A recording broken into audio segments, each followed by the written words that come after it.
I chose to do a book talk on the novel Paper Towns by John Green.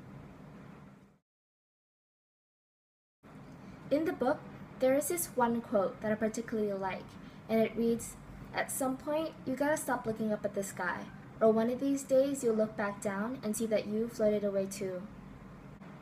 I picked this quote because it made me realize that despite how much you care about something that's gone, you can't possibly devote your entire time to thinking about it and become oblivious to everything else that's happening around you, or before you know it, you'll be one of the memories that floated away too.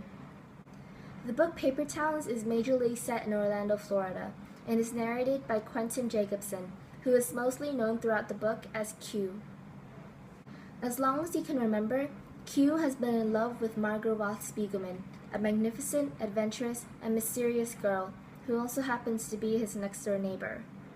But after they discovered the corpse of a man who has committed suicide when exploring Jefferson Park as young children, Q and Margot grew apart and stopped talking until their senior year of high school 9 years later, when Margot jumps into his room window and summons him late at night to follow her on a journey of revenge.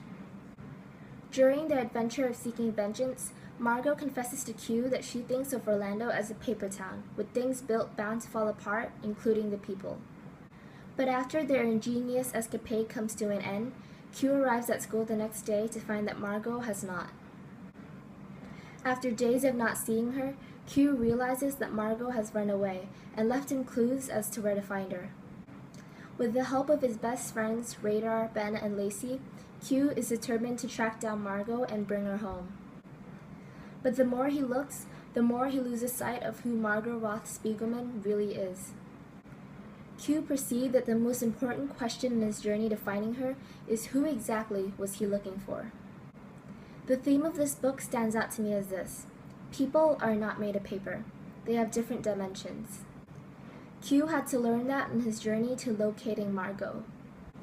He realizes that she's not just a person who's pretty and smart and perfect.